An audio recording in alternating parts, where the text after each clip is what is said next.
Welcome to Sri Rajiv Gandhi IAS academy. Friends, இந்த வீடியோவில் மே 8 மற்றும் 9 தேதிகளுக்கான கரண்ட் அஃபேர்ஸ் எல்லாமே பார்க்க போகிறோம். சரி, வாங்க பார்க்கலாம்.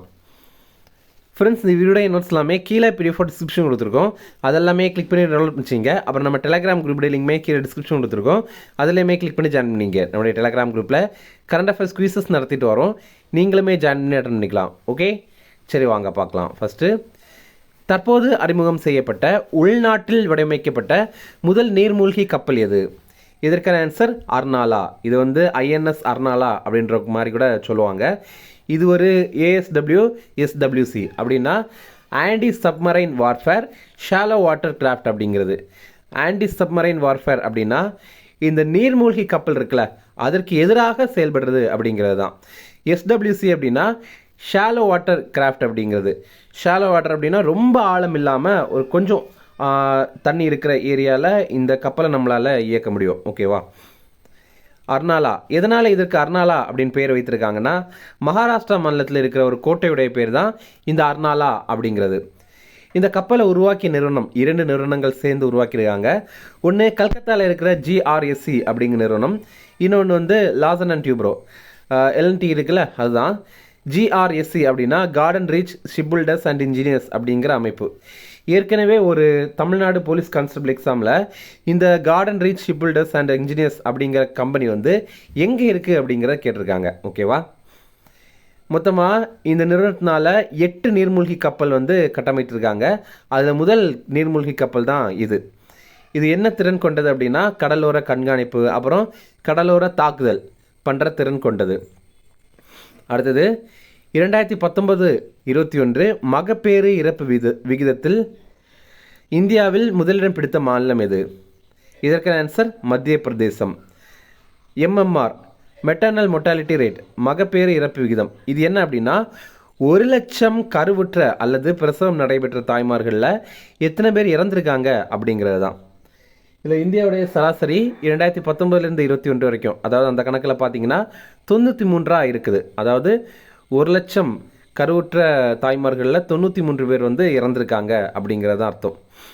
ஐநா சபை ஒரு இலக்கு வச்சுருக்காங்க. என்ன அப்படின்னா, இந்த MMR வந்து 70க்கும் குறைவாக கொண்டு வரணும் அப்படின்ற மாதிரி.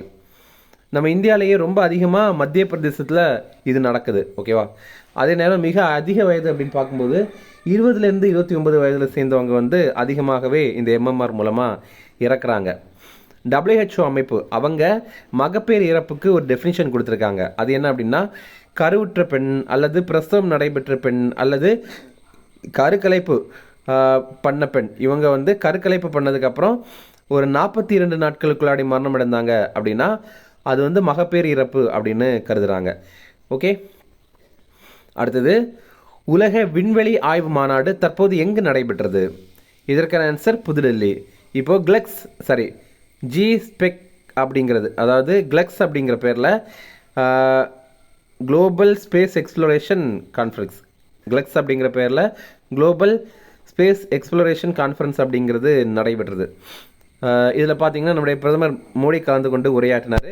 அவர் என்னென்ன சொல்லியிருக்காரு அப்படிங்கிறத நம்ம பார்க்கலாம். நம்ம இந்தியா விண்வெளி நிலையம் அமைக்க போகிறோம் நமக்காக. அதற்கான இலக்கு ஆண்டு 2035. அதோடைய பேர் பாரதிய அந்தரிக்ஷா ஸ்டேஷன் அப்படிங்கிறது தான். அதே மாதிரி நம்ம நிலவில் முதல் முறையாக ஒரு இந்தியரை அனுப்ப போகிறோம். அதற்கான இலக்கு ஆண்டு 2040.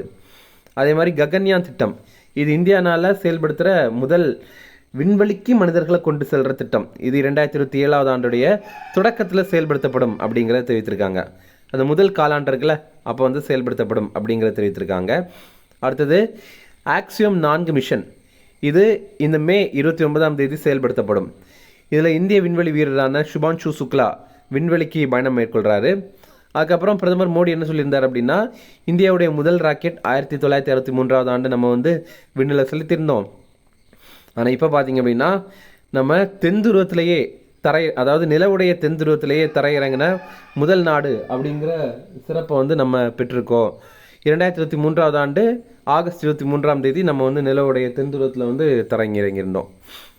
அடுத்தது, மங்கள்யான் அப்படிங்கிற திட்டத்தின் மூலமாக செவ்வாய் கிரகத்தை இந்தியா நம்ம அடைந்திருக்கோம் 2014 ஆண்டில் அப்படிங்கிற தெரிவித்திருந்தாங்க. அடுத்தது, சந்திராயன் 1 அப்படிங்கிற திட்டத்தின் மூலமாக நிலவில் நீர் இருக்கிறத வந்து உறுதி பண்ணியிருந்தோம் அப்படிங்கிறதையும் தெரிவித்திருந்தார். அப்புறம் சந்திராயன் 2 இது பார்த்திங்கன்னா நிலவுடைய துல்லிய புகைப்படங்கள் நமக்கு வந்து இதன் மூலமாக கிடைத்தது. ஓகே, அடுத்தது சந்திராயன் 3 நாளில் தான் பார்த்திங்கன்னா தென்துருவத்தில் வந்து தரையிறக்கப்பட்டது.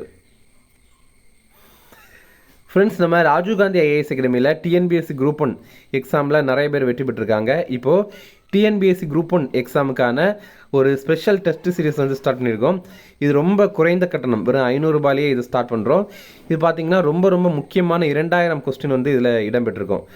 10 டெஸ்ட் இருக்கும், இதில் 3 முழு மார்க் டெஸ்ட்டும் இருக்குது. ஓகே, இப்போது இது நீங்கள் ஆன்லைன்லேயே எழுதிக்கலாம், அல்லது நீங்கள் நேரடியாக நம்ம இன்ஸ்டியூட்லேயே வந்து எழுதலாம். நம்ம இன்ஸ்டியூட் பார்த்திங்க அப்படின்னா சென்னையில் அண்ணா நகரில் இருக்குது. இது சம்மந்தமாக உங்களுக்கு ஏதாவது தகவல் தெரியணும் அப்படின்னா ஸ்க்ரீனில் தெரிகிற நம்பருக்கு கால் பண்ணி பேசிக்கலாம். அடுத்தது S-400 என்ற வான் பாதுகாப்பு அமைப்புகளை இந்தியா எந்த நாட்டிடமிருந்து வாங்கியது? இதற்கான ஆன்சர் ரஷ்யா. இப்போது பெஹல்காம் தாக்குதலுக்கு பார்த்திங்கன்னா நம்ம பதிலடி கொடுத்துருந்தோம். ஆப்ரேஷன் சிந்தூர் அப்படிங்கிற பேரில் பதிலடி கொடுத்துருந்தோம். பாகிஸ்தானை சேர்ந்த ஒரு 9 தீவிரவாத அமைப்புகள் அவங்களுடைய பேஸ் கேம்பை வந்து நம்ம அழிச்சிருப்போம். இப்போது பாகிஸ்தான் நமக்கு பதிலடி தாக்குதல் பண்ணுறாங்க. அவங்க ஒரு 15 இராணுவ தளவாடங்களை வந்து குறிவைத்து ஏவுகணை தாக்குதல் பண்ணிகிட்ருக்காங்க. ஆனால் இதில் என்ன சிறப்பு அப்படின்னா, இந்த ரஷ்யாக்கிட்டேருந்து வாங்கினோம்ல இந்த S-400 அப்படிங்கிற வான் பாதுகாப்பு, இந்த அமைப்புகளை வைத்து நம்ம இந்தியா அதை முறியடித்துட்ருக்கோம். இந்த S-400 வான் பாதுகாப்புக்கு இந்தியா வைத்த பேர் சுதர்சன சக்ரா அப்படிங்கிறது. ரூபாய் 35,000 கோடி மதிப்பில் 5 எண்ணிக்கையில் இது நம்ம வாங்கியிருந்தோம். 600 கிலோமீட்டர் தொலைவில் விரைவில் நகர ஏவுகணைகளை கூட இதனால் கண்டறிகிற வல்லமை இதற்கு இருக்குது. அதே மாதிரி 400 கிலோமீட்டரில் இருக்கிற இலக்குகளை இது துல்லியமாக தாக்கி வீழ்த்துற திறமை கொண்டது. இப்போ பாகிஸ்தான் பார்த்திங்கன்னா இந்தியாவுடைய எல்லைக்குள்ளாடி ஊடுருவி தாக்குதல் நடத்திட்டு இருக்காங்க. இதில் 2 JF-17 அப்படிங்கிற போர் விமானங்கள், அதாவது JF-17 அப்படிங்கிற போர் விமானங்களை 2 வைத்து வந்து தாக்குதல் நடத்திட்டு இருந்தாங்க. இந்தியா இந்த விமானங்களை சுட்டு வீழ்த்திட்டோம். இதில் ஒரு பாகிஸ்தான் விமானி உயிரோடு வந்து பிடிபட்டிருக்காரு. அதே மாதிரி பாகிஸ்தான் ஏவிய ட்ரோன்கள், அப்புறம் ஏவுகணைகள், இதெல்லாம் இந்தியாவுடைய ஒருங்கிணைந்த ஆளில்லா விமான எதிர்ப்பு வந்து சுட்டு வீழ்த்தியிருக்கு. அதே மாதிரி பார்த்திங்கன்னா பாகிஸ்தானுடைய லாகூர், அப்புறம் கராச்சி, இந்த பகுதிகள் மேலே இந்தியா இப்போ ட்ரோன் தாக்குதல் நம்ம நடத்தியிருக்கோம். இதன் மூலமாக லாகூர் இருக்குல்ல, பாகிஸ்தானுடைய லாகூர், இங்கே இருக்கிற வான் பாதுகாப்பு அமைப்பு முற்றிலுமாகவே அழிக்கப்பட்டிருக்கு. அப்புறம் ஜம்மு காஷ்மீரில் பீரங்கிகளை பயன்படுத்தி பாகிஸ்தான் வந்து தாக்குதல் நடத்தியிருக்காங்க. இதுவரைக்கும் இதன் மூலமாக 16 பேர் மரணம் அடைந்திருக்காங்க. பாகிஸ்தான் வான் பாதுகாப்பு அமைப்புகளை நம்ம இஸ்ரேலுடைய ஹரோப் ட்ரோன்களை பயன்படுத்தி எதிர்த்து தாக்கிட்டு இருக்கோம். ஓகே, ஆப்ரேஷன் சிந்தூர் குறித்து ஊடகங்களுக்கு விளக்கியவர் யார்? இதற்கான ஆன்சர் இவர்கள் அனைவரும், அதாவது விக்ரம் மிஸ்ரி, சோஃபியா குரேஷி, அப்புறம் வியோமிகா சிங், இவங்க 3 பேருமே ஆப்ரேஷன் சிந்தூர் குறித்து ஊடகங்களுக்கு விளக்கிட்டு இருந்தாங்க. இப்போ சிந்தூர் இதோடைய அர்த்தம் என்ன அப்படின்னா, இப்போ பெண்கள் வந்து தலையில் வைக்கிறாங்க எல்லாம் திலகம், அதோடைய குறியீடு தான். நம்ம பிரதமர் மோடி தான் இந்த ஆப்ரேஷனுக்கு சிந்தூர் அப்படின்னு பேர் சூட்டியிருக்காரு. இந்த தாக்குதலை பற்றி பத்திரிகையாளர்களுக்கு கிட்ட விளக்குனது யாரெல்லாம் அப்படின்னா, இந்திய வெளியுறவுத்துறை செயலரான விக்ரம் மிஸ்ரி, அடுத்தது இராணுவ கேர்னலான சோஃபியா குரேஷி, அப்புறம் விமானப்படை விங் கமாண்டரான வியோமிகா சிங், இவங்க எல்லாருமே. அடுத்தது 267வது போப்பாக தேர்வு செய்யப்பட்டவர் யார்? இதற்கான ஆன்சர் 14ஆம் லியோ. இப்போ பார்த்தீங்கன்னா 14ஆம் லியோ இவரை வந்து 267வது போப்பாக தேர்வு செய்திருக்காங்க. இப்போ இவருடைய இயற்பெயர் என்னென்னா ராபர்ட் ஃப்ரான்சிஸ் ப்ரிவோஸ்ட் அப்படிங்கிறது தான். இவருக்கு 69 வயது தான் ஆகுது. இவர் அமெரிக்காவை சேர்ந்த முதல் போப். இவர் பார்த்திங்கன்னா போப் அப்படின்னா கத்தோலிக்க திருச்சபையின் தலைவர். இப்போ நம்ம கிறிஸ்டின்ஸ் பார்த்திங்கனாலே நிறைய பிரிவுகள் இருக்குது. இப்போ கேத்தலிக்ஸ், அதாவது கத்தோலிக்க திருச்சபை அப்படின்னு சொல்லுவாங்க, அவங்க தான் ரொம்ப அதிகமான மக்கள் வந்து இருக்கிறாங்க. அப்புறம் பார்த்திங்கன்னா CSI, பெண்டகோஸ்ட், இந்த மாதிரி நிறைய பிரிவுகள் இருக்குது. இதில் வந்து உலக அளவில் அதிகமான மக்கள் ஃபாலோ பண்ணுறது இந்த கத்தோலிக்க திருச்சபை தான். அதோடைய தலைவராக இருக்கிறவர் தான் போப் அப்படிங்கிறவர். ஓகே, இப்போது இவர் எப்படி தேர்வு பண்ணுவாங்க அப்படின்னா, வேட்டிகனில் இருக்கிற சிஸ்டன் அப்படிங்கிற தேவாலயத்தில் மூடிய அரங்குகளுக்குள்ளாடி ரகசிய வாக்கெடுப்பு நடத்தி தேர்வு பண்ணுவாங்க. இப்போது புதிய போப்பு தேர்ந்தெடுக்கிறாங்க அப்படின்னா அதை உணர்த்துறதுக்காக வெண்புகை வெளியிடுவாங்க. பொதுவாக வந்து இவங்க எல்லாருமே சேர்ந்து ஒரு போப்பை வந்து அன்னைக்கு தேர்ந்தெடுக்க முடியலை அப்படின்னா அதற்காக கரும்புகை வந்து வெளியிடுவாங்க. ஒருவேளை தேர்ந்தெடுத்துட்டாங்க அப்படின்னா வெண்புகை வந்து வெளியிடுவாங்க. இந்த மாதிரி கூட இப்போ பார்த்தீங்கன்னா வெண்புகை வெளியிட்றாங்க. அப்போ மக்களுக்கு எல்லாமே தெரிஞ்சுது, ஓகே போப் வந்து செலக்ட் ஆகிட்டாங்க அப்படிங்கிறது. அடுத்தது, ஆப்ரேஷன் அபியாஸ் என்ற நடவடிக்கையை செயல்படுத்திய மாநிலம் எது? இதற்கான ஆன்சர் கர்நாடகா. இப்போ பார்த்தீங்கன்னா கர்நாடகாவில் பெங்களூரில் தான் இதை செயல்படுத்தியிருக்காங்க. இது என்னென்னா, இப்போது இது ஒரு போர் ஒத்திகை தான், பொதுமக்களை கொண்ட பாதுகாப்பு போர் ஒத்திகை. இதை கர்நாடகா மாநில தீயணைப்பு மற்றும் அவசர சேவைகள் பிரிவுத்துறை வந்து நடத்தியிருக்காங்க. அடுத்தது, பாகிஸ்தானில் எத்தனை தீவிரவாத முகாம்கள் உள்ளன? இதற்கான ஆன்சர் 21. இப்போ பார்த்தீங்கன்னா பாகிஸ்தானில் வடக்கே சவாய் நலாவ் அப்படிங்கிற பகுதியிலிருந்து தெற்கே பகவல்பூர் அப்படிங்கிற பகுதி வரைக்கும் 21 முகாம்களை வந்து பயங்கரவாதிகள் அமைத்திருக்காங்க. இதில் நம்ம இந்தியா 21ஐயுமே நினைத்திருந்தால் தாக்கி அழித்திருக்க முடியும். ஆனால் 9 மட்டும்தான் நம்ம வந்து தாக்கி அழித்திருக்கோம். எதனால் அப்படின்னா, மற்ற முகாம்களை நம்ம தாக்கணும் அப்படின்னா பாகிஸ்தானில் இருக்கிற பொதுமக்கள் கூட உயிரிழக்கிறதுக்கு வாய்ப்பு இருக்குது. அதை நம்ம தவிர்க்கணும் அப்படிங்கிறதுக்காக தான் இந்த ஆப்ரேஷன் சிந்தூருக்கான இலக்கை துல்லியமாக பொதுமக்களுக்கு பாதிக்காத வண்ணம் நம்ம வந்து 9 இடங்களில் வந்து தாக்குதல் நடத்தியிருந்தோம். இப்போது பாகிஸ்தான், அப்புறம் பாகிஸ்தான் ஆக்கிரமிப்பு காஷ்மீர், இந்த பகுதிகளில் எல்லாம் பயங்கரவாத உள்கட்டமைப்புகளை வந்து பயங்கரவாதிகள் பண்ணிகிட்டே தான் இருக்காங்க. அங்கே வந்து தீவிரவாதத்திற்கு ஆட்கள் சேர்க்கிறது, அப்புறம் வந்து அங்கே பிரச்சாரம் பண்ணுறது, இந்த மாதிரியெல்லாம் பண்ணிகிட்டே தான் இருக்காங்க அப்படிங்கிறத நம்ம இந்தியா இப்போது தெரிவித்திருக்கோம். அடுத்தது, புலம்பெயர் தொழிலாளர்களின் குழந்தைகளுக்கான ஜோதி என்ற திட்டத்தை தொடங்கிய மாநிலம் எது? இதற்கான ஆன்சர் கேரளா. இப்போ பார்த்தீங்கன்னா புலம்பெயர் தொழிலாளர்கள் இருக்காங்கல்ல, இப்போ கேரளாக்குள்ளாடி வேறு மாநிலங்கள்லேருந்து வந்திருப்பாங்கல்ல, அவங்களுடைய குழந்தைகளுடைய படிப்புக்கு முக்கியத்துவம் கொடுக்கணும் அப்படிங்கிறதுக்காக ஜோதி அப்படிங்கிற திட்டத்தை தொடங்கியிருக்காங்க. இது என்ன அப்படின்னா, 3லிருந்து 6 வயது குழந்தைகள் அங்கன்வாடிகளில் இந்த திட்டத்தின் கீழே சேர்க்கப்படுவாங்க. 6 வயது அப்புறம் அதுக்கு மேலே இருக்கிறவங்க அரசு பள்ளிகளில் சேர்க்கப்படுவாங்க. அப்போ இதற்கான பிரச்சாரம் இந்த மே மாதம் முழுவதுமே புலம்பெயர் தொழிலாளர்கள் இருக்காங்கல்ல, அவங்க வசிக்கிற பகுதிகளில் வந்து நடத்துகிறாங்க. ஏன்னா இப்போ வந்து புலம்பெயர் தொழிலாளர்கள் அவங்க என்ன நினைப்பாங்க அப்படின்னா, நம்ம இங்கே இருக்கிறது எவ்வளோ நாளும் தெரியல, இதில் போய் நம்ம குழந்தைகளை படிக்க வைக்கணுமா அப்படின்ற மாதிரிலாம் யோசிப்பாங்க. ஆனால் கேரள அரசு என்ன சொல்கிறாங்க அப்படின்னா, இல்லை நம்ம வந்து படிக்க வைக்கணும் அப்படிங்கிறத சொல்கிறாங்க. அடுத்தது, ஆதிசக்தி அபியான் என்ற திட்டத்தை தொடங்கிய மாநிலம் எது? இதற்கான ஆன்சர் மகாராஷ்டிரா.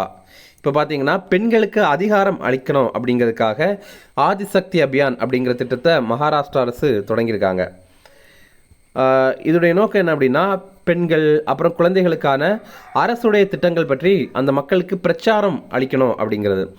முக்கியமாக தாய் சேய் ஊட்டச்சத்து குறைபாடு திட்டம், அப்புறம் குழந்தை திருமண திட்டம், அதாவது குழந்தை திருமணங்களை தடுக்கிற திட்டம், அடுத்தது பாலின அடிப்படையிலான வன்முறை தொடர்பான திட்டம், இது பற்றியெல்லாம் அந்த மக்களுக்கு, அந்த பெண்களுக்கு வந்து விழிப்புணர்வு வழங்கணும் அப்படிங்கிறதுக்கான ஒரு திட்டம் தான் இந்த ஆதிசக்தி அபியான் அப்படிங்கிறது. இதற்காக ரூபாய் 10.50 கோடி வந்து அந்த அரசு ஒதுக்கியிருக்காங்க. அடுத்தது, தற்போது எங்கே சிவாஜி கணேசனுக்கு வெண்கல சிலை திறக்கப்பட்டது? இதற்கான ஆன்சர் திருச்சி. இப்போ பார்த்தீங்கன்னா இந்த சிலை வந்து 2011ஆம் ஆண்டே அமைத்துட்டாங்க. இந்த சிலை அமைக்கப்பட்டு இப்போது 14 ஆண்டுகளாக திறக்கப்படாமலே இருந்துச்சு. எதனால் அப்படின்னா, இது திமுகவுடைய ஆட்சி காலத்தில் அமைக்கப்பட்டது. அதுக்கப்புறம் அதிமுக காலத்தில் இது வந்து திறக்கப்படாமலே அப்படியே தான் இருந்துச்சு. ஓகேவா? இப்போ பார்த்தீங்கன்னா அதை நம்முடைய முதல்வர் வந்து திறந்து வைத்திருக்காரு. இதே மாதிரி ரீசெண்டாக பார்த்தீங்கன்னா நம்முடைய தமிழக சட்டப்பேரவையில் ஒரு அறிவிப்பு வெளியிட்டிருந்தாங்க. என்னென்னா, திருச்சியில் ஒரு பூங்காவுக்கு சிவாஜி கணேசன் பெயர் வந்து சூட்டப்படும் அப்படிங்கிறத தெரிவித்திருந்தாங்க. அங்கே அவருடைய சிலை வந்து திறக்கப்படும் அப்படிங்கிறதையும் தெரிவித்திருந்தாங்க. நம்ம பார்த்தீங்கன்னா ஏப்ரல் மாதத்திற்கான முக்கியமான 100 கரண்ட் அஃபேர்ஸில் இந்த ஒன்றையும் பார்த்துருப்போம். ஃப்ரெண்ட்ஸ், அந்த ஏப்ரல் மாதத்திற்கான முக்கியமான 100 கரண்ட் அஃபேர்ஸ் நீங்கள் இன்னும் பார்க்கல அப்படின்னா கீழே டிஸ்கிரிப்ஷனில் லிங்க் கொடுத்துருக்கோம், அதை கிளிக் பண்ணி பாருங்கள். அடுத்தது, ஆப்ரேஷன் சன்கல்ப். இது என்னென்னா, இப்போ சத்தீஸ்கர் மற்றும் தெலுங்கானா எல்லைகளில் நக்சல் தீவிரவாதிகளை அழிக்கிற நடவடிக்கை. இப்போ இதன் அடிப்படையில் 22 நக்சல் தீவிரவாதிகளை வந்து சுட்டு கொண்டிருக்காங்க. இந்தியாவுடைய நக்சல் தீவிரவாதிகள் இவங்களை அழிக்கிறதுக்கான இலக்கு வந்து எப்படின்னா, 2026ஆம் ஆண்டு மார்ச் 31ஆம் தேதிக்குள்ளாடி நம்ம அழிக்கணும் அப்படிங்கிற மாதிரி ஒரு இலக்கு வச்சுருக்கோம். அடுத்தது, முக்கிய தினங்கள் பார்க்கலாம். எல்லை சாலைகள் அமைப்பு உருவாக்க தினம், இது மே 7ஆம் தேதி. BRO பார்டர் ரோட் ஆர்கனைசேஷன், இதோடைய அமைப்பு தினம். இந்த அமைப்பு தான் எல்லையில் வந்து சாலைகளை எல்லாம் போடுறாங்க. பொதுவாக வந்து சாலை மற்றும் நெடுஞ்சாலைத்துறை அமைச்சகம் தானே இந்த சாலைகள்லாம் போடுவாங்க. ஆனால் பார்த்தீங்கன்னா இந்த எல்லை பகுதிகளில் எல்லாம் இந்த அமைப்பு தனியாக இதற்குன்னு ஒரு அமைப்பு வந்து உருவாக்கியிருக்காங்க. 1960ஆவது ஆண்டு இந்த அமைப்பு வந்து உருவாக்கியிருந்தாங்க, மே 7ஆம் தேதி. இது எந்த அமைச்சகத்துக்கு கீழே வருது அப்படின்னா மத்திய பாதுகாப்புத்துறை அமைச்சகத்துக்கு கீழே தான் வருது. பொதுவாக பார்த்தீங்கன்னா மத்திய சாலை மற்றும் நெடுஞ்சாலைத்துறை சாலை போக்குவரத்து மற்றும் நெடுஞ்சாலைத்துறை அமைச்சகத்துக்கு கீழே தான் வரும். ஆனால் இது பார்த்தீங்கன்னா மத்திய பாதுகாப்புத்துறை அமைச்சகத்துக்கு கீழே தான் வருது. அடுத்தது உலக தலசீமியா தினம், இது மே 8ஆம் தேதி. இந்த படத்தை நீங்கள் பார்த்தீங்கன்னாலே தெரியும், இது வந்து ஆர்பிசி அதாவது ரெட் பிளட் செல்ஸ் இருக்குல்ல, அதை வந்து ரொம்பவே பாதிக்கிற ஒரு நோய் தலசீமியா அப்படிங்கிறது. இது பார்த்தீங்கன்னா ஹீமோக்ளோபின் உற்பத்தியை பாதிக்கிற ஒரு மரபணு நோய். ஓகே, ஆர்பிசியில் ப்ராப்ளத்தை கிரியேட் பண்ணி அதன் மூலமாக ஆர்பிசியில் உற்பத்தி ஆகிற ஹீமோக்ளோபினுடைய உற்பத்தியை பாதிக்கிற ஒரு மரபணு நோய் தான் இந்த ஒரு நோய். இந்த ஆண்டு இதற்கான கருப்பொருளாக தலசீமியாவிற்கு எதிராக ஒன்றிணைதல், சமூகங்களை ஒன்றிணைத்தல், நோயாளிகளுக்கு முன்னுரிமை அளித்தல் அப்படிங்கிற ஒரு கருப்பொருளாக கொடுத்துருக்காங்க. அடுத்தது உலக செஞ்சிலுவை தினம், இது மே 8ஆம் தேதி, ரெட் கிராஸ் டே. இது பார்த்திங்கன்னா ஹென்றி டுனாட் அப்படிங்கிறவர், இவர் வந்து ஹென்றி டுனாண்ட் அவருடைய பிறந்த நாள் தான் இந்த ஒரு தினம். இவர் தான் உலக அளவில் ரெட் கிராஸ் அப்படிங்கிற அமைப்பை உருவாக்குனவர். International committee of the red cross அப்படிங்கிற அமைப்பை உருவாக்குனவர். இவருடைய பிறந்த நாள் 1828ஆவது ஆண்டு மே 8ஆம் தேதி இவர் பிறந்தார். சுவிட்சர்லாந்துடைய ஜெனிவா நகரில் தான் இவர் பிறந்தார். அமைதிக்கான நோபல் பரிசு பெற்ற முதல் நபர் வந்து இவர் தான். இப்போ நம்ம வந்து ரெட் கிராஸ் அப்படிங்கிற அமைப்பை எங்கே பார்க்கலாம் அப்படின்னா பொதுவாக ஸ்கூல் காலேஜஸ் எல்லாம் பார்க்கலாம். இன்னொரு பக்கம் பார்த்தீங்கன்னா நமக்கு இந்த போர் நடைபெற இடங்கள்ல எல்லாம் மக்களுக்கான சிகிச்சை வழங்குறதுக்கு, அப்புறம் முதலுதவி சிகிச்சை வழங்குறதுக்கு இவங்க வந்து செயல்படுவாங்க. இந்த ரிவிஷன் பார்க்கலாம். தற்போது அறிமுகம் செய்யப்பட்ட உள்நாட்டில் வடிவமைக்கப்பட்ட முதல் நீர்மூழ்கி கப்பல் எது? இதற்கான ஆன்சர் அர்னாலா. அடுத்தது 2019-21 மகப்பேறு இறப்பு விகிதத்தில் இந்தியாவில் முதலிடம் பிடித்த மாநிலம் எது? இதற்கான ஆன்சர் மத்திய பிரதேசம். அடுத்தது உலக விண்வெளி ஆய்வு மாநாடு தற்போது எங்கு நடைபெற்றது? இதற்கான ஆன்சர் புதுடெல்லி, கிளெக்ஸ் அப்படிங்கிற பேரில் தான் இது நடைபெற்றது. அடுத்தது S-400 என்ற வான் பாதுகாப்பு அமைப்புகளை இந்தியா எந்த நாட்டிடமிருந்து வாங்கியது? இதற்கான ஆன்சர் ரஷ்யா. அடுத்தது ஆப்ரேஷன் சிந்தூர் குறித்து ஊடகங்களுக்கு விளக்கியவர் யார்? இதற்கான ஆன்சர் இவர்கள் அனைவரும். அடுத்தது 267வது போப்பாக தேர்வு செய்யப்பட்டவர் யார்? இதற்கான ஆன்சர் 14ஆம் லியோ. அடுத்தது ஆப்ரேஷன் அபியாஸ் என்ற நடவடிக்கையை செயல்படுத்திய மாநிலம் எது? இதற்கான ஆன்சர் கர்நாடகா. அடுத்தது பாகிஸ்தானில் எத்தனை தீவிரவாத முகாம்கள் உள்ளன? இதற்கான ஆன்சர் 21. இப்போ உங்களுக்கான கேள்வி, இப்போ இந்த 9 தீவிரவாத அமைப்புகளை நம்ம இந்தியா தாக்கியிருந்தோம்ல, அந்த தாக்குறதுக்காக நம்ம பயன்படுத்துகிற அந்த வெப்பன் இருக்குல்ல, ஆயுதங்கள், மொத்தமாக ஒரு 3 ஆயுதங்கள் வந்து யூஸ் பண்ணியிருப்போம். அதோடைய பேர் உங்களுக்கு தெரியும்னா கமெண்ட்ஸில் சொல்லுங்கள். அடுத்தது புலம்பெயர் தொழிலாளர்களின் குழந்தைகளுக்காக ஜோதி என்ற திட்டத்தை தொடங்கிய மாநிலம் எது? இதற்கான ஆன்சர் கேரளா. அடுத்தது ஆதிசக்தி அபியான் என்ற திட்டத்தை தொடங்கிய மாநிலம் எது? இதற்கான ஆன்சர் மகாராஷ்டிரா. அடுத்தது தற்போது எங்கே சிவாஜி கணேசனுக்கு வெண்கல சிலை திறக்கப்பட்டது? இதற்கான ஆன்சர் திருச்சி. அவ்வளோதான் ஃப்ரெண்ட்ஸ், இந்த வீடியோ பிடிச்சா கண்டிப்பாக லைக் பண்ணுங்கள். நம்மளே சேனலுக்கு சப்ஸ்கிரைப் பண்ணி வச்சுங்க, உங்களுடைய நண்பர்களுமே ஷேர் பண்ணுங்கள். கண்டிப்பாக இது அவங்களுக்கும் பயனுள்ளதாக இருக்கும். Okay, thank you.